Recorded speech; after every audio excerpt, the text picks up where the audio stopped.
네. 이제 오늘 우리 하나님 말씀을 같이 보겠습니다. 오늘 보실 말씀은요, 로마서 6장 15절에서 23절까지의 말씀인데요. 우리 함께 교독하도록 하겠습니다. 그런즉 어찌하리요? 우리가 법 아래 있지 아니하고 은혜 아래 있으니 죄를 지으리요? 그럴 수 없느니라.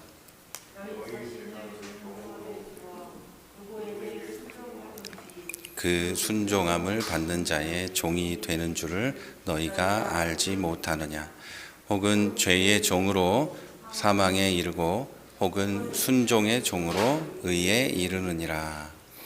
하나님께 감사하리로다. 너희가 본래 죄의 종이여니 너희에게 전하여 준 바 교훈의 본을 마음으로 순종하여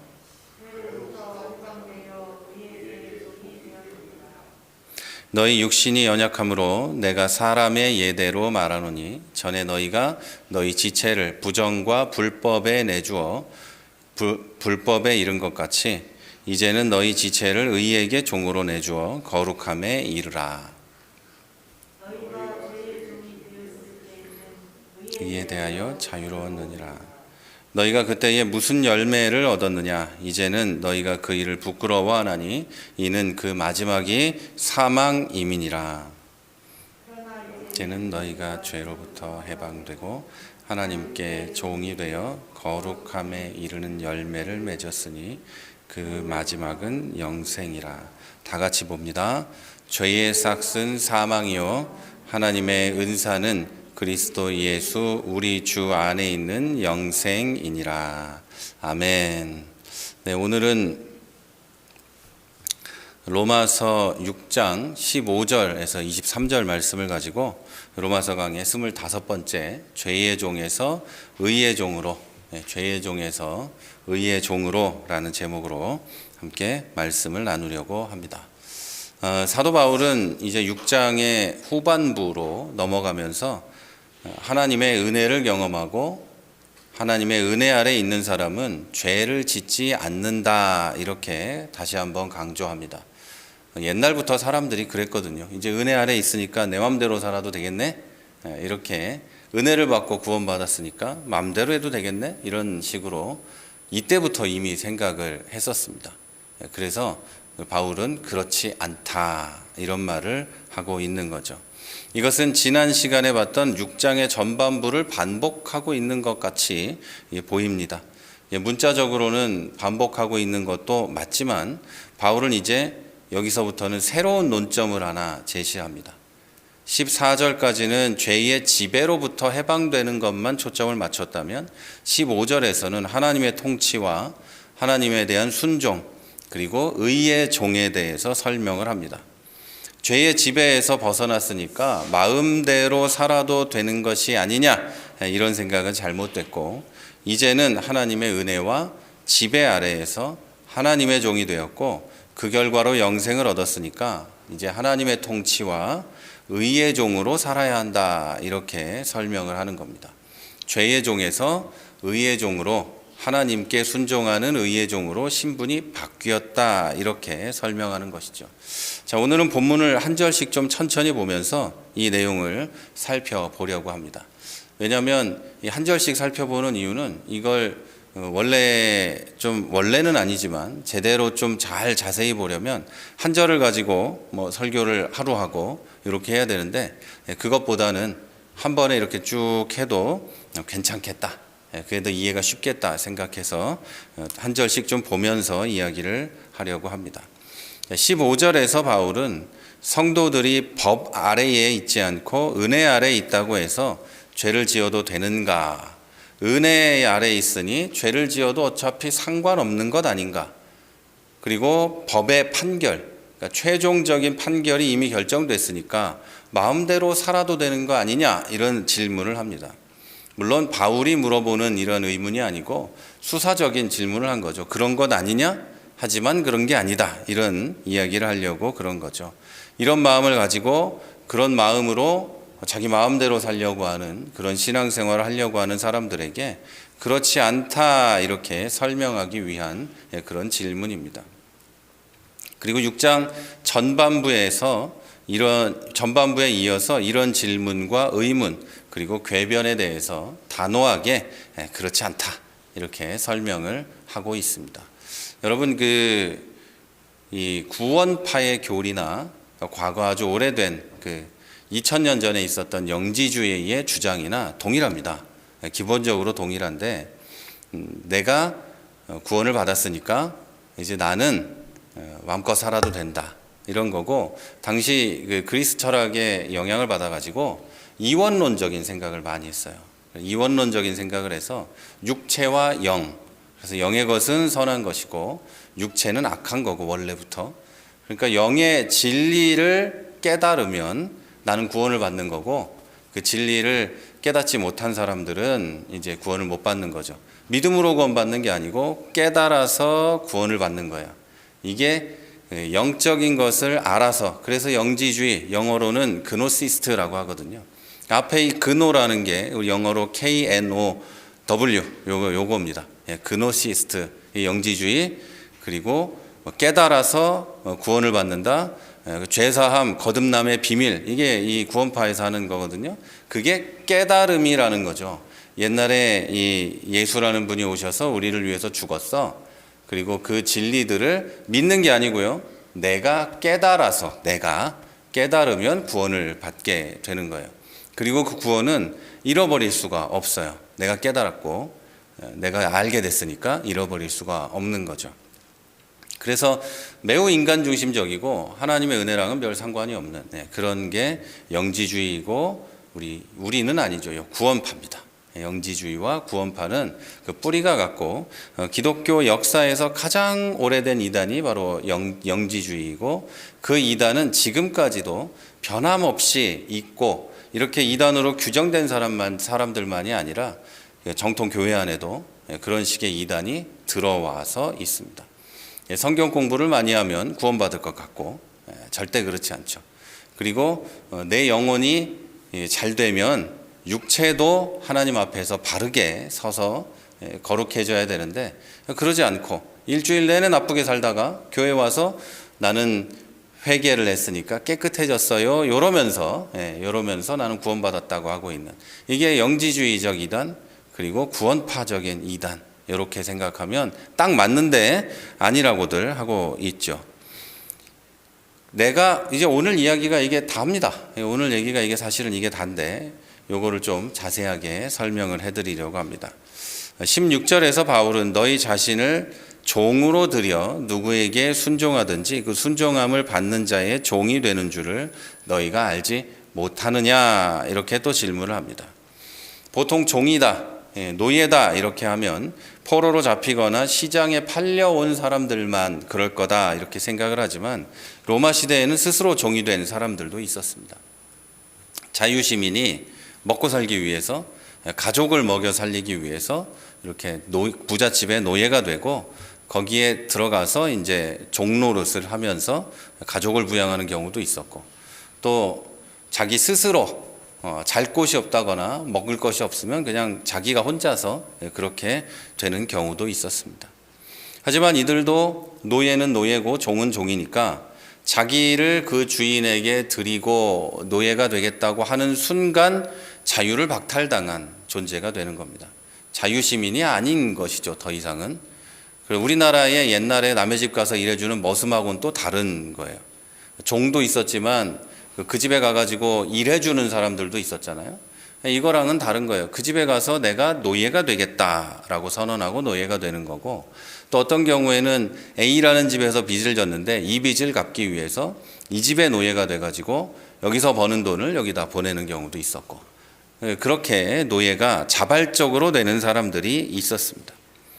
이런 법칙은 영적인 일에도 적용이 되고, 그래서 죄의 종은 죄에게 붙잡혀서 결국에 사망에 이르게 되고 자유로운 내 마음이 없는 거예요. 그리고 순종의 종은 의에 이른다, 그리고 마지막에 보면 영생에 이른다라고 바울이 이야기를 하는 겁니다. 죄의 종으로 사로잡혀 있지 말고 하나님께 순종하는 이 순종의 종이 되면 너는 의로워지고 영생을 얻게 된다, 이 말을 하는 것이죠. 자, 이어지는 17절에서 바울은 우리가 원래 죄의 종이었는데 이제 우리에게 전해준 바 교훈의 본을 마음으로 순종해 의의 종이 되었다. 이렇게 이야기합니다. 자, 원래는 죄에 순종하는 죄의 종이었는데 이제 그리스도를 믿어 성도가 된 우리는 성도에게 주는 교훈의 본에 자발적으로 순종하여 자유롭게 자발적으로 내가 순종해서 의에게 마음으로 순종하는 종이 되었다. 억지로 끌려가는 게 아니라 의에게 나의 마음으로 순종하는 종이 되었다. 이 이야기입니다. 여기서 말하는 교훈의 본이라는 것을 좀 잘 이해하셔야 되는데요. 교훈의 본이라고 말하는, 그러니까 이 사도들이 전해준 교훈의 본이라고 말하고 있는 것은 단지 그냥 복음만을 뜻하는 게 아닙니다. 복음은 당연히 복음이고 거기다가 복음의 진리와 인간, 이 사람이 그리고 기독교인이 지켜야 하는 초보적인 개인적인 윤리도 포함을 하는 겁니다. 그동안 사도들이 가르쳐주고 예수님이 가르치고 성경을 통해서 우리에게 가르쳐주고 있는 인간이 그리고 그리스도인이 해야 하는 초보적인 이 개인 윤리들을 다 받아들인, 그것에 자발적으로 순종하는 사람은 의의 종이다. 이런 이야기죠. 죄의 종들이 복음을 믿고 성도 개인의 윤리를 지켜서 의에 자발적으로 이제 순종하게 되었다. 이런 뜻입니다. 여기서는 마음으로, 곧 자발적으로 라는 말이 중요합니다. 여러분, 교회에서는 주의 종, 하나님의 종, 무슨 종, 뭐 이런 말을 자주 쓰는데요. 제가 제일 웃기는 말이 능력의 종이에요. 그 능력의 종이 되었다는 뜻인지 아니면 자기가 능력이 많다는 뜻인지 잘 모르겠지만 하여튼 능력의 종이다 라는 것은 어떤 능력에 내가 종이 되었다는 뜻인데 그 자체 자기가 능력 있는 어떤 종인 것처럼 표현하는 그런 말인데 뭐 어쨌든 웃기긴 하지만 한번 들어봤으면 좋긴 하겠어요. 능력의 종이다 뭐 이러면서. 자, 그런데 이 종은 여기서 교회에서 말하는 이 주의 종, 하나님의 종 이런 말은 사극에서 보는 타의에 의한 종을 말하는 게 아닙니다. 잘못된 표현으로 주의 종이니까 어쩔 수 없지, 하나님의 종이니까 끌려가야지 이런 식으로 생각을 하는데 그런 게 아니라 앞에 말씀드린 로마 시대의 자발적인 종, 내가 자발적인 종 이걸 뜻하는 것도 있죠. 그런데 더 나아가서 이 말씀에 마음으로 순종하는 그 종을 뜻하는 것은 아닙니다. 바울이 여기다가 이 종이라는 표현을 사용한 것이 좀 더 지나가다 보면 18, 19절에 가면 내가 사람의 예로 말한다 이 말은 너희가 연약하고 잘 못 알아들으니까 종이란 표현을 쓴 거야 이런 말을 하는데 우리식으로 좀 생각을 좀 이스라엘에서 했던 식으로 좀 생각을 해보면 이 로마 시대에 먹고 살기 위해서 갔던 종은 이 여기서 말하는 그 종은 아닙니다. 자발적으로 종이 되긴 했지만 먹고 살기 위해서 갔다라고 하면 먹고 사는 문제가 거기 갔는데 해결이 안 되면 종 더 이상 안 하는 것이고 내가 좀 부자가 되면 종 더 이상 안 하는 거죠. 마치 요즘에 이 돈 보고 예수 믿는 사람들하고 똑같은 그런 거예요. 근데 좀 적절한 비유가 성경에 있습니다. 고대 이스라엘에서는 이 희년이라는 게 있었어요. 희년, 기쁠 희자 이런 걸 쓰는데 기쁨의 해가 있었습니다. 그리고 대희년이라고 그래서 7년이 7번 반복되고 50년째에 또 대희년이 있었어요. 이때는 한 집에 종, 그 집에 노예가 있어도 그 종을 7년째가 되면 반드시 풀어주게 되었습니다. 그러니까 6년 동안 우리 집에 종으로 부렸다고 해도 그 종이 뭐 빚을 졌든 뭐가 됐든 어쨌든 우리 집에서 종으로 일했다 해도 7년이 되면 반드시 풀어줘야 했어요. 하지만 그 대상이 되는 종 가운데 지금까지 이 집에 있으면서 나는 너무너무 행복했고 내 주인이 나를 너무 인격적으로 대해줬고 너무 받은 은혜가 많아서 평생 그 주인의 종으로 그 집에서 일을 하고 싶다면 주인에게 찾아가서 그 마음을 말하고 스스로 종으로 살 수가 있었습니다. 그러면 그 종을 데리고 문설주에 가서 귀를 여기다가 이제 문설주에다 대고 망치로 뚫어가지고 귀를 뚫는 거예요. 그래서 귀 뚫는 건 노예들이 하는 거. 팔찌, 뭐 전부 발찌 이런 건 다 노예들이나 하던 그런 거였어요. 문신은 뭐 당연히 노예들이 하는 거였고, 이거 우리 집 종이다 이렇게 표시하는 마치 그 뭐죠? 말 소에다가 낙인 찍는 것 같은 뭐 그런 그것이 바로 노예들이나 하던 것들이었어요. 그런데 뭐 지금은 뭐 노예들이나 하는 건 아니죠. 누구나 귀도 뚫을 수 있고 다 그런 건데, 원래 수천 년 전에는 그 의미가 그런 거였다라는 거죠. 그래서 지금도 이제 좀 할아버지 목사님들은 교회에 귀 뚫고 오는 거 되게 싫어하고, 뭐 문신하는 거는 견디지 못하고 뭐 그러시죠. 계속 이런 얘기를 하는 거예요. 노예나 하는 거네. 노예가 하는 건데. 너는 누구의 종이니? 이러면서 젊은 애들한테 맨날 그러죠. 이제 꼰대가 목사다 그러면서 교회 안 오고, 그렇게 되기도 하죠. 근데 그 종들이, 그런 종들은 모든 면에서 주인의 뜻을 따라야만 했어요. 내가 그렇게 종이 되기로 했으니까. 그런데 자유가 없는 것이 아니었어요. 내가 이 집의 종이 되겠다, 이분의 종이 되겠다고 했지만 모든 면에서 주인의 마음을 따라야만 했는데 자유로운 걸로 따라야 하는 거였어요. 억지로 안 하면 죽고 이런 게 아니었어요. 그러니까 종은, 이 사람들은 시켜서가 아니라, 순종하지 않으면 벌을 받아서가 아니라 마음으로 순종을 했어요. 바로 이런 마음이 오늘 본문이 말하는 마음으로 순종하여라는 말의 뜻입니다. 이것은 그리스도인의 순종이 이런 거여야 된다는 걸 가르쳐 주는 거예요.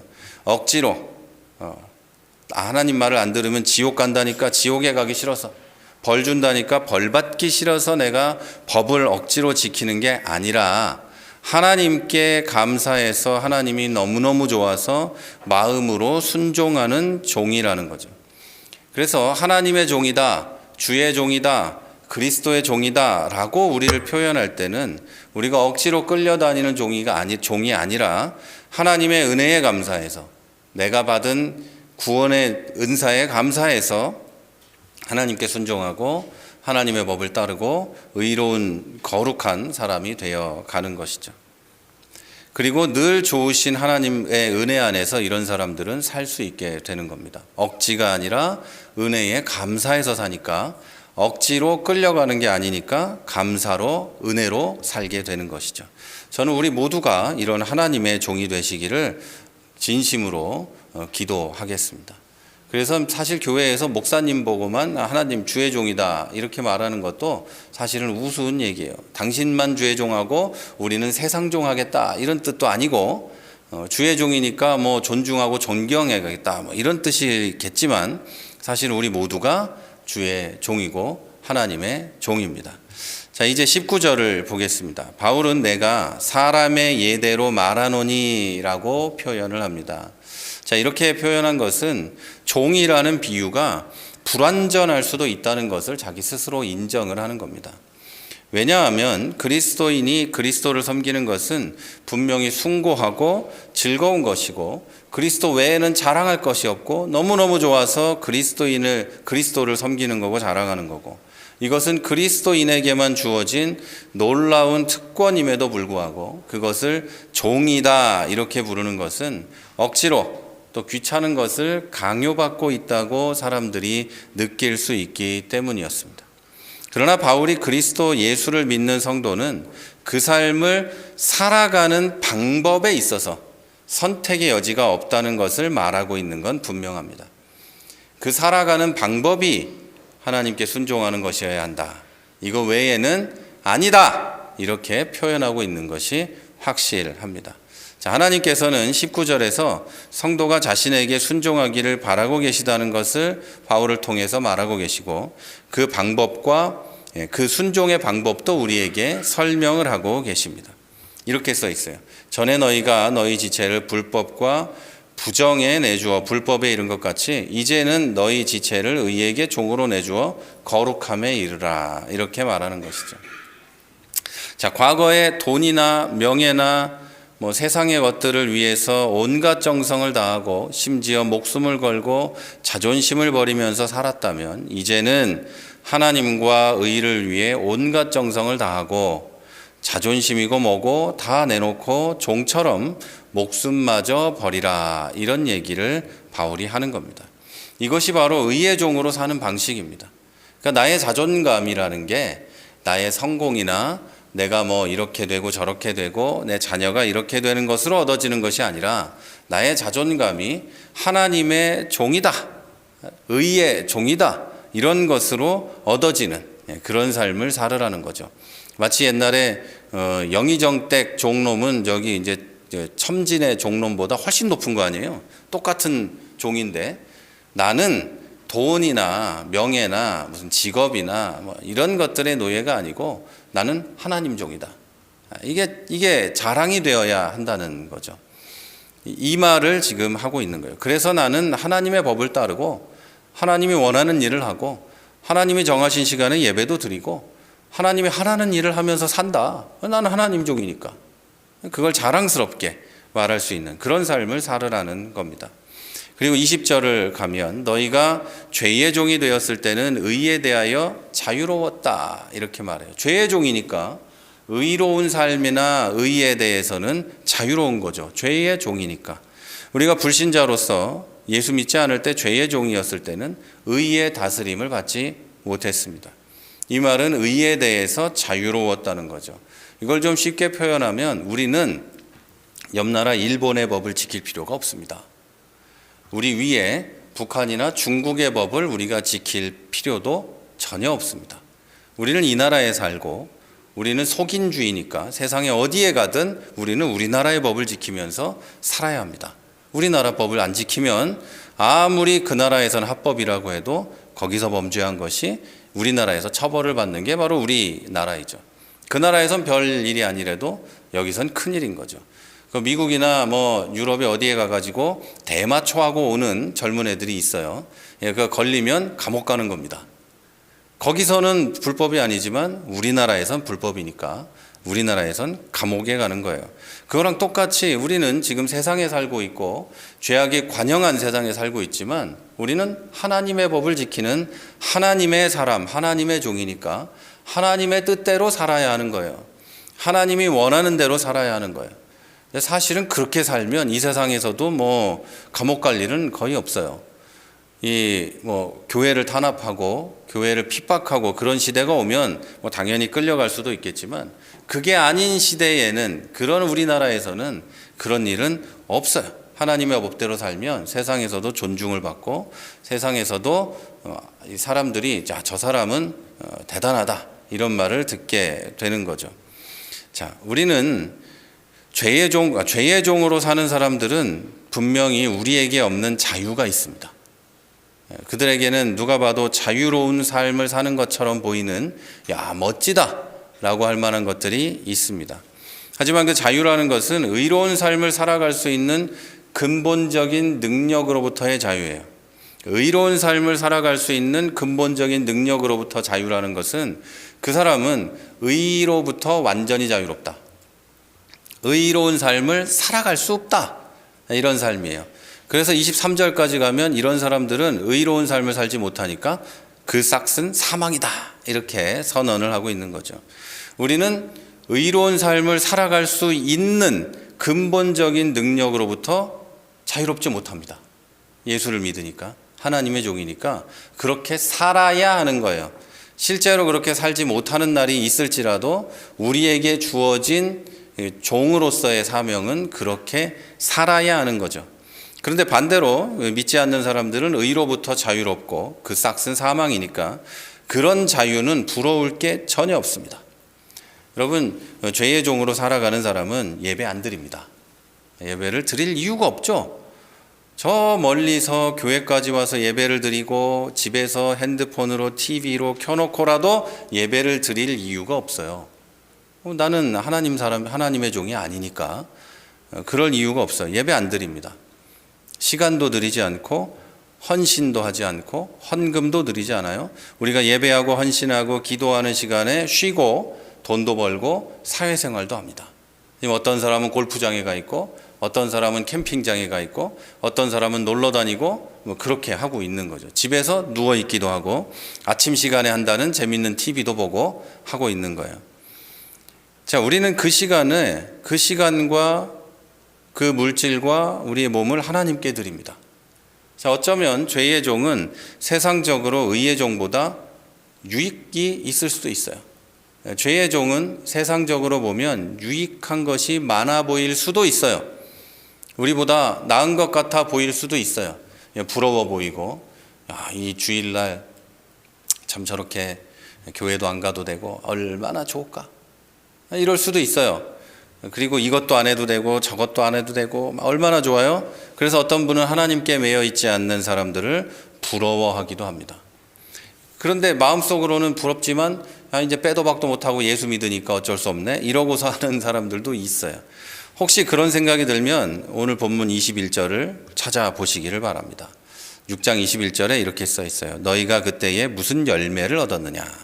이제는 너희가 그 일을 부끄러워하나니 이는 그 마지막이 사망임이라. 이렇게 돼 있어요. 여기서 열매라는 말은 헬라어로 카르포스라는 말인데요. 영어 성경 NIV에는 유익이라고 번역을 해놨습니다. 그러니까 열매가 유익이다. 너희가 그때에 무슨 유익을 얻었느냐? 그때는 이제 너희가 예수 믿고 구원받아서 부끄러워한다. 그 시절을 수치스러워하는데 그 마지막이 사망이다. 그래서 나는 부끄러워하고 그런다. 이런 얘기죠. 여러분이 하나님께 드리는 시간에 다른 사람이 어떤 세상적인 유익을 얻고 있다고 하더라도 그 마지막은 사망이고 영원한 죽음일 뿐입니다. 그냥 몸이 죽는 게 아니고 영원히 하나님과 단절되어서 쉽게 표현해서 지옥에 간다. 이런 뜻입니다. 하나님 없는 죄의 종으로서의 삶은 아무리 지금 유익이 있어 보여도 결국은 죽음뿐이다. 라는 거죠. 길어야 100년인 이 세상에서 결국은 죽음이다. 이런 이야기입니다. 그리고 성도들은 불신자들이 사망에 이르는 그런 삶을 부러워해서는 안 됩니다. 오히려 과거에 내가 그렇게 살았던 것을 수치스러워해야 한다. 이런 얘기예요. 내가 그랬었지. 막 그 죄 때문에 수치스러운 거라기보다는 내가 옛날에 사망을 쫓아 죽음을 쫓아 그렇게 달려갔었지. 이게 부끄러워해야 된다는 거예요. 자, 이런 불신자들의 열매와 대조적인 열매가 바로 22절에 나옵니다. 그러나 이제는 너희가 죄로부터 해방되고 하나님께 종이 되어 거룩함에 이르는 열매를 얻었으니 그 마지막은 영생이라. 여러분, 죄에서 해방되고 하나님의 종이 된 성도들은 옛사람을 장사 지내고 그리스도의 부활과 연합하여 새 사람으로 거듭났기 때문에 더 이상 그 사람은 죄가 지배할 수가 없습니다. 옛날 사람은 죽은 거예요. 사라진 거예요. 그 사람이 부활된 게 아니고요. 새 사람이 부활해서 나왔기 때문에 그 사람은 죄의 종이 아닌 거예요. 죄의 종이었던 사람이 죽었고 새 생명이 태어났다. 이 얘기예요. 그러니까 여기서 부활이라는 것을 좀 오해하는 사람들이 있어요. 죽었다가 똑같은 사람이 태어났는데 다시 살아났는데 그 사람은 천국 갈 사람이다. 이런 게 아니고요. 옛사람이 완전히 사라졌다. 죽었다. 이거 죽었다. 죽어야 부활을 하죠.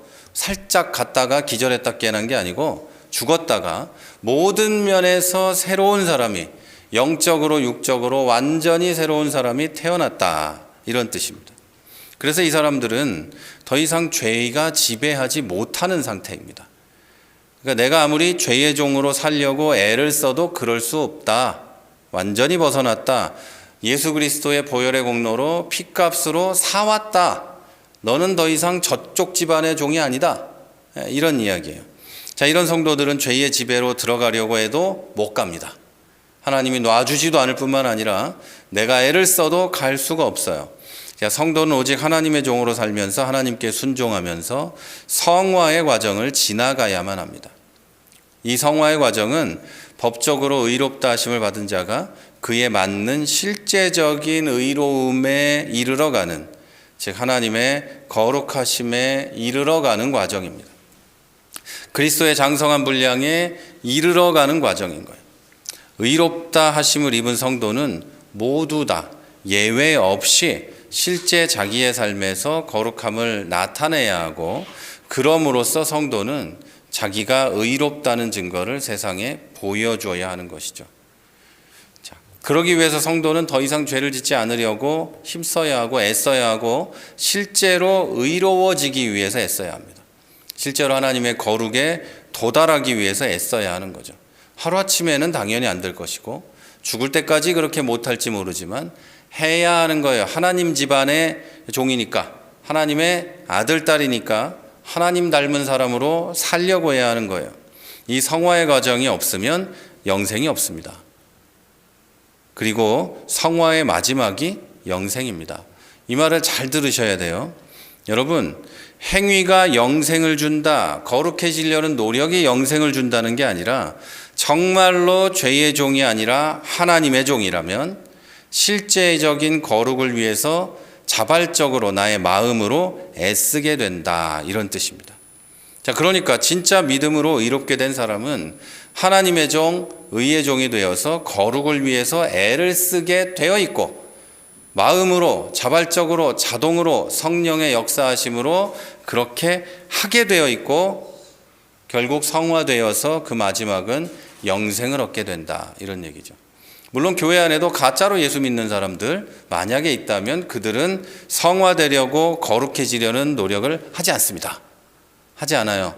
그냥 교회에 발만 담궈 놓고 마치 로마 시대의 자발적인 종처럼 좋아 보여서 먹고 사는 것 때문에 교회에 다니는 걸 수도 있어요. 복 받는다고 하니까. 이 집이 부잣집이니까 있으면 뭐라도 잘 먹겠지, 이러면서 있을 수도 있어요. 이 사람들은 성화되는 과정이 없어요. 그 삶의 변화가 없어요. 평생을 살아도 요만큼도 성장하지 않고 변화되지 않아요. 그런 사람들을 보면 우리가 판단할 일은 아니에요. 마지막 죽기 한 5년 전에 확 변할 수도 있으니까 그건 우리가 판단할 일은 아니지만, 그런 사람들은 행위가 영생을 주지는 않는다. 그리고 그런 사람들은 변화가 없다면 자기 믿음을 좀 돌아봐야 하고, 우리는 그런 사람들을 판단하기보다는 기도해서 그 사람이 거룩해지도록 도와야 하겠죠. 자, 마지막 23절은 이렇게 말합니다. 우리가 다 외울 수 있는 구절인데요. 죄의 싹은 사망이요 하나님의 은사는 그리스도 예수 안에 있는 영생이라. 굉장히 중요한 구절이고, 이 로마서 안에서 중심이 될 수 있는 아주 중요한 구절이고, 그래서 많이 암송하고 있는 구절입니다.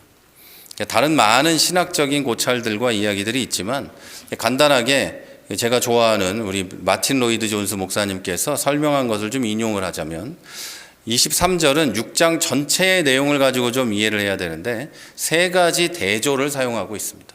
첫째는 사람이 섬기는 주인 두 가지를 얘기합니다. 죄, 그리고 하나님. 이 둘을 대조해서 이야기합니다. 사람은 죄를 섬기거나 하나님을 섬기거나 둘 중에 하나다. 세상에 죄가 첫째 아담으로 해서 들어와 있으니까 인간은 하나님을 만나고 구원받기 전에는 모두 다 죄의 종이다. 그리고 예수 믿고 구원받은 사람은 하나님의 종이 된다. 이렇게 두 개를 대조하고 있어요. 둘째는 그렇게 사람이 섬기는 그 삶의 결과에 대해서 이야기합니다. 죄를 섬기는 자는 삭은 사망이니까 영원한 죽음을, 하나님을 섬기는 사람은 영원한 생명을 그 결과로 받습니다. 영벌과 영생을 결과로 받는 거예요. 셋째, 아주 중요한 것인데 그 결과가 어떤 과정을 지나서 주어지는가입니다. 죄의 종으로 사는 사람은 죽음을 그 삭스로 받아요. 다시 말해서 열심히 죄를 위해 일하고 죄가 시키는 일을 하고 죽도록 세상 것을 바라보고 살아온 것에 대한 정당한 대가는 이 세상에서는 어떻게 부귀영화를 누릴지 모르지만 그 마지막은 정당한 대가는 영원한 죽음이다. 이 이야기예요. 그 대가, 그 삭시 그렇다는 얘기예요. 이걸 더 잘 들으셔야 돼요. 그러나 하나님의 구원의 은총은 은사로 주어집니다. 카리스마예요. 카리스마가 은사라는 뜻인데 하나님의 구원의 은총은 은사로 주어져요. 카리스마로 주어집니다. 이거가 굉장히 중요한 거예요. 죄의 정당한 대가, 죄로 살아온 대가, 그 삭시 사망이고 영생은 은사다, 이런 얘기예요. 우리의 그 삶이 아름답고 우리의 삶이 너무너무 이 하나님 앞에서 아름다워서 구원해 주는 게 아니고 하나님이 은사로 주셨다, 이런 뜻입니다. 우리의 영생은 열심히 예수를 믿어서도 아니고 우리가 그런 놀라운 은혜를 받을 만한 어떤 자격이 되어서도 아니고 열심히 선을 행하거나 하나님께 순종해서 받은 대가가 아니에요. 우리의 구원은 대가가 아니라 은사, 선물입니다. 이거를 영어 성경엔 free gift다 이렇게 써놨어요. free gift, 공짜 선물이다 이렇게 써놨어요. 근데 이제 교회나 목사님들은 공짜 선물이라는 말을 잘 안 쓰려고 하죠. 공짜라고만 하면 너무 이렇게 좀 가벼워 보여서 이거를 은사다, 하나님의 선물이다, 이렇게 표현하는 게 더 적절하겠죠. 그러니까 죄에 빠져서 지옥에 가는 건 그 죄의 대가입니다. 죄의 대가예요. 하나님이 미워가지고 그러는 게 아니고 죄의 대가이고, 우리가 구원받는 것은 하나님이 나를 사랑한 은혜의 결과입니다. 자, 영벌은 내가 죄를 섬긴 결과로, 영생은 하나님의 은혜로, 은혜의 선물로 받는다는 것을 믿으시기를 바랍니다. 자, 이제 말씀을 마무리합니다. 자, 그리스도 안에서 믿음으로 의롭다 하심을 받은 성도는 미래에 대한 확신을 가지게 됩니다. 즉 구원의 확신을 가지게 되죠. 나를 보고 받는 게 아니라 하나님 안에서 은사를 받았으니, 은혜로 선물로 받았으니 구원의 확신을 가지게 되는 거죠. 나를 바라보면 아직도 하나님의 종으로는 턱도 없이 부족하고 천국에 가기에는 턱도 없지만 하나님의 은사하고 은혜니 얼마나 확신을 가지기가 쉬워요. 얼마나 확신 가지기가 쉬워요.